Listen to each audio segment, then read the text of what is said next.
ಮನುಷ್ಯನ ಚಿನ್ನದ ಆಸೆ ಮತ್ತು ಚಿನ್ನದ ಹುಡುಕಾಟ ಅವನನ್ನು ಅಸಾಧ್ಯ ಅನ್ವೇಷಣೆಗಳಿಗೆ, ಸಾಹಸಗಳಿಗೆ ಈ ಶತಮಾನದ ಪೂರ್ವಾರ್ಧದಲ್ಲಿ ಒಯ್ದಿದ್ದು ನಾವು ನೋಡಬಹುದು.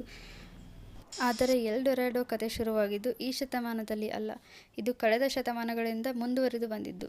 ಈ ಚಿನ್ನದ ಹುಡುಕಾಟಕ್ಕೆ ಸಿಕ್ಕ ಅನೇಕ ನಿಧಿ ಸಂಶೋಧಕರು ದಕ್ಷಿಣ ಅಮೆರಿಕಾದ ಅಗಮ್ಯ ಕಾಡುಗಳಲ್ಲಿ, ದುರ್ಗಮ ಆಂಡೀಸ್ ಪರ್ವತ ಶ್ರೇಣಿಗಳಲ್ಲಿ ಪಡಬಾರದ ಪಾಡು, ಕಷ್ಟನಷ್ಟಗಳನ್ನು ಅನುಭವಿಸಿದ್ದಾರೆ. ಮಾಡಬಾರದ ಕೊಲೆ, ಕ್ರೌರ್ಯಗಳನ್ನು ಎಸಗಿದ್ದಾರೆ. ಈ ಪ್ರಯತ್ನದಲ್ಲಿ ಅರ್ಧಕ್ಕರ್ಧ ಜನ ಸತ್ತೂ ಹೋಗಿದ್ದಾರೆ. ಎಲ್ ಡೊರಾಡೊ ಒಟ್ಟಿನಲ್ಲಿ ರಕ್ತಸಿಕ್ತವಾದ, ದಿಗಿಲುಗೊಳಿಸುವ ರೋಮಾಂಚಕ ಕಥೆ. ಮನುಷ್ಯನ ಚಿನ್ನದ ಆಸೆ ಮತ್ತು ಚಿನ್ನದ ಹುಡುಕಾಟ ಅವನನ್ನು ಅಸಾಧ್ಯ ಅನ್ವೇಷಣೆಗಳಿಗೆ, ಸಾಹಸಗಳಿಗೆ ಈ ಶತಮಾನದ ಪೂರ್ವಾರ್ಧದಲ್ಲಿ ಒಯ್ದಿದ್ದು ನಾವು ನೋಡಬಹುದು. ಆದರೆ ಎಲ್ ಡೊರಾಡೊ ಕಥೆ ಶುರುವಾಗಿದ್ದು ಈ ಶತಮಾನದಲ್ಲಿ ಅಲ್ಲ, ಇದು ಕಳೆದ ಶತಮಾನಗಳಿಂದ ಮುಂದುವರಿದು ಬಂದಿದ್ದು. ಈ ಚಿನ್ನದ ಹುಡುಕಾಟಕ್ಕೆ ಸಿಕ್ಕ ಅನೇಕ ನಿಧಿ ಸಂಶೋಧಕರು